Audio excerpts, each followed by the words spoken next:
Bonjour peuple de Dieu, je suis Josh Siviwa et j'aimerais qu'on puisse partager quelque chose ensemble, penser un moment avec Dieu et moment d'édification et moment d'intimité avec Dieu. Sinon, commençons d'abord et à prier Dieu et afin que ces moments puissent être encore une fois bien et agréables. Seigneur, nous sommes encore une fois devant ta face. Père éternel, laisse ce que ce moment puisse être bénéfique pour ma sœur, mon frère, qui est en train de nous suivre maintenant. Que ta gloire puisse encore une fois être présent et manifeste au nom puissant de notre Seigneur Jésus-Christ. Amen. Eh bien, nous avons un message pour toi et pour nous tous. C'est que le message est que nous devons recommencer à zéro. S'il y a quelque chose qui ne va pas, si vous faites quelque chose, peut-être d'une façon ou d'une autre, il n'y a pas de manifestation du Saint-Esprit, il n'y a aucune chose qui se passe, eh bien, comme serviteur de Dieu, comme takafa de Dieu, ce n'est pas lâche de recommencer à zéro et voir encore une fois qu'est-ce qui ne va pas avec ce Dieu et de prendre une nouvelle élan et de prendre une nouvelle chemin. Parce que nous allons commencer avec un chant et puis nous allons partager ensemble avec vous.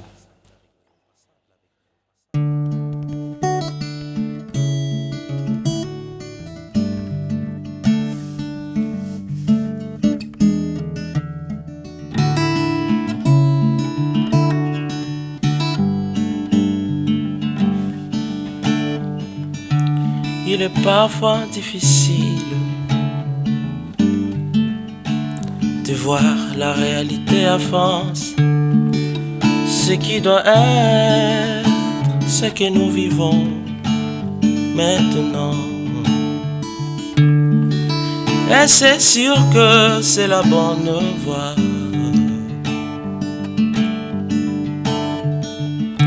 Et si ça ne marche pas, on peut toutefois être dans une mauvaise direction. Et c'est sûr que c'est la bonne voie.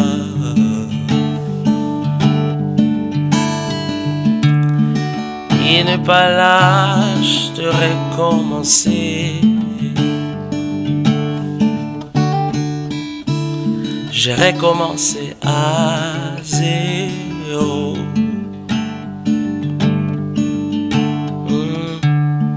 Intéressé par le changement,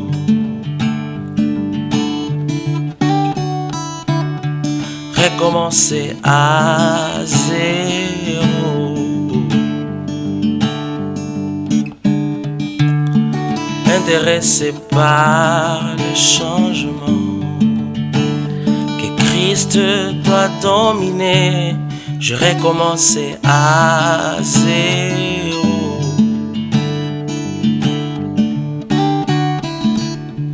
Intéressé par le changement, que Christ doit dominer.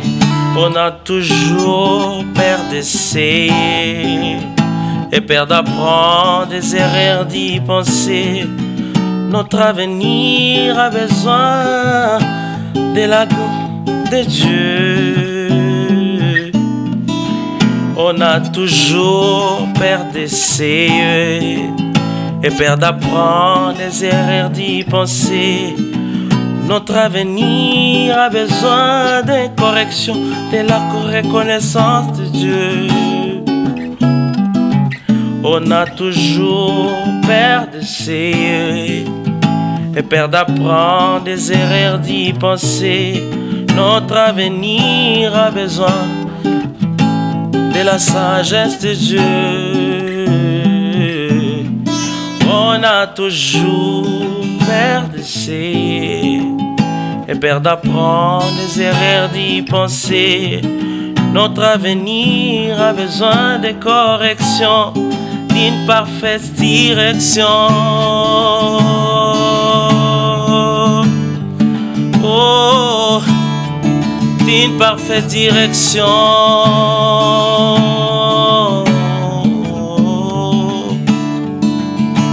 D'une parfaite direction.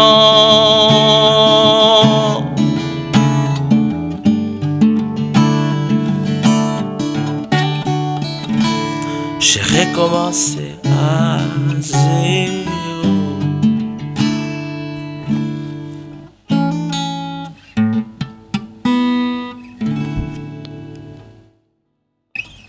Bien-aimé dans le Seigneur, c'est un message pour toi, pour nous tous. Il peut y avoir un moment où tout ne marche pas bien, un moment de détresse. Il y a quelque chose qui s'est passé dans votre vie. Vous avez trébuché et vous n'arrivez pas à avoir cette connexion intense avec Dieu. Ce que vous aviez au début. Eh bien, vous vous trouvez dans une situation où vous ne savez pas quoi faire. Et la question c'est que, qu'est-ce qu'il faut faire quand on ne sait pas quoi faire? Et comment vous pouvez être dans un moment de détresse sans avoir pour autant une voix de Dieu qui est toujours avec vous. Ces moments, vous voulez partager avec vous quelque chose, vous encourager à recommencer encore une fois une nouvelle marche avec Dieu. La Bible dit, les justes tombent et ils se relèvent à chaque fois. Et parfois, beaucoup des erreurs que nous faisons, et la plupart des gens, quand ils ont des problèmes, quand ils ont des difficultés, ils ont tendance à courir et à aller demander de conseils auprès des amis. C'est pas mal. Mais ce que la Bible nous dit, nous avons besoin de Dieu. Nous avons besoin de chercher la face de Dieu. Nous avons besoin de rechercher la sagesse de Dieu afin de pouvoir trouver, afin que Dieu puisse nous donner une parfaite direction, une direction sûre. Parce qu'on peut marcher, on peut toutefois prendre des élans qu'on ne sait pas vraiment la destination. Ces moments, nous voulons vous dire que Dieu est là pour vous. Comment vous pouvez avoir un moment difficile, passer des moments difficiles sans avoir consulté Dieu? La Bible dit dans Proverbe 16, 1, dit, le voix de l'homme ou le passé des hommes sont toujours parfaits à ses yeux. Mais c'est Dieu qui sonde les esprits. Ayons des moments intimes avec Dieu. Consultons Dieu afin qu'il nous donne de parfaites directions. En fait, qu'il nous donne une conduite à suivre. Vous pouvez être quelque part en train de nous suivre à ces lieux. Dites seulement quelque chose à Dieu et dites, Seigneur, je suis là. Et parfois, nous avons tendance à demander à Dieu sans l'écouter. Et pourtant, c'est Dieu qui conduit notre vie. Nous pouvons être dans des voies où nous considérons que ce sont de bonnes voies. Nous avons tendance à croire que nous sommes tellement arrivés. Vous savez, il y a une erreur que nous faisons. Partir à l'église chaque jour. Des leaders, parce que vous avez une responsabilité quelconque. Et vous faites chaque jour. Et vous le faites bien. Mais c'est une routine et il n'y a aucune chose qui se passe. Il n'y a vraiment pas de manifestation du Saint-Esprit. Eh bien, il faut revoir votre marche avec Dieu. Et nous avons peur de recommencer de peur que les gens puissent dire que mais il le faut bien. Ce qu'il faut, il le faut bien. Toutefois, chaque jour, on le fait sans pouvoir autant faire des efforts. Eh bien, avec Dieu, lui, si vous voulez faire de grandes choses, commencez avec lui. Prendre une marche avec lui. Et vous allez voir que les choses vont changer. N'ayez pas peur de recommencer. N'ayez pas peur de recommencer, de peur que les gens puissent dire, il faisait ceci, et pourtant, il fait comme des bébés. Voilà. N'ayez pas cet orgueil de déjà faire des choses. Mais que Dieu puisse dicter notre marche. Que Dieu puisse encore une fois avoir un mot à dire. Que nous puissions l'écouter. Et bien quand nous ne savons pas quoi faire, demandons le Dieu de nos âmes pour qu'il puisse nous guider. Toutefois, notre vie a besoin de lui. Nous avons besoin de Dieu. Nous avons besoin qu'il puisse encore une fois faire quelque chose de notre vie. Et nous allons voir que la vie ne sera pas difficile. Et à la fin de ce verset, Proverbe 16, il dit, quand nous mettons nos projets dans les mains de Dieu, eh bien nous allons réussir. Je te recommande, encore une fois, bien-aimé dans le Seigneur, de recommencer à zéro. Si les choses ne vont pas bien, demande une parfaite direction de Dieu. Tu vas la voir. Au nom de Jésus. Amen. Eh bien, Jésus est là. Il vient ressusciter tout ce qui est mort. C'est comme Lazare. Lazare, il était mort 3 jours dans les tombeaux. Et Jésus, il est venu à retard, mais retard à temps. Et le secours est venu. Alors, tout ce qui se passe dans ta vie, tout ce qui se passe, peu importe le moment où tu traverses, peu importe la crise où tu es, peu importe tout ce que tu as comme problème, eh bien Jésus est là pour ressusciter tout ce qui est mort à toi. Alors commençons par un chant et puis nous allons partager encore une fois quelque chose de simple.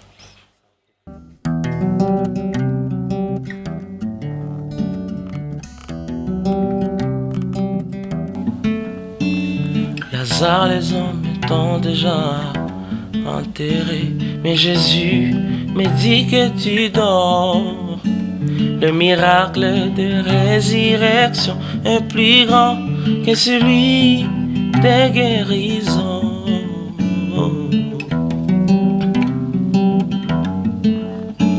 Y a-t-il encore d'espoir pour ces cadavres? Car c'est sûr qu'ils sont des gens. Jésus est venu à retard, mais retard près des surprises. Oui, Jésus vient te ressusciter. Il vient te ressusciter. Oui, Jésus vient te ressusciter. Il vient te ressusciter. Oui, Jésus vient te ressusciter. Il vient te ressusciter. Oui, Jésus vient te ressusciter. Il vient te ressusciter. Bien-aimés dans le Seigneur, c'est pour nous dire que le secours est là. Et c'est David qui dit, mon secours vient de l'Éternel, lui qui a fait les cieux et la terre. N'ayez pas peur de ce que vous êtes aujourd'hui, parce que Dieu a un projet de bonheur pour vous. Il va faire des grandes choses avec toi. C'est sûr que mets-toi à ses pieds et écoute sa voix. Dans le moment de bonheur, dans le moment de détresse, que la gloire de Dieu t'accompagne et que ta vie soit une excellence. Seigneur, merci pour ta grâce, pour ta lumière, pour tout ce que tu es pour nous. Te rendons gloire parce que tu vas changer. Tu vas encore une fois faire quelque chose dans nos vies. Que la gloire puisse encore une fois être quelque chose où nous allons témoigner. L'essentiel que à la place des remords, que nous puissions avoir des témoignages du Saint-Esprit. Qu'à la place, Père éternel, de mélancolie, de mécontentement, que nous puissions expérimenter ta gloire. Et je prie que tu puisses toucher la vie de mon frère dans une situation quelconque qu'il traverse à ces moments. Au nom puissant de notre Seigneur Jésus-Christ. Amen. Sois béni par Dieu et que Dieu puisse t'accompagner dans une nouvelle marche que tu vas faire. Merci.